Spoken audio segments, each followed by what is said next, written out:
What people think Apophis will do.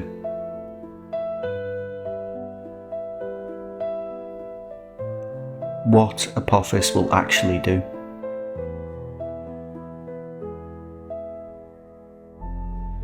This is Apophis, discovered in 2004, and for perspective, the Moon is 230,000 miles away from Earth.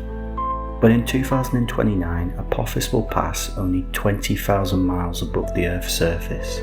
That's closer than most of our satellites. It's about 1,200 feet wide, nearly the size of the Empire State Building. It will fly through what's called a gravitational keyhole, and people in Europe, Africa and Asia will actually see it with the naked eye.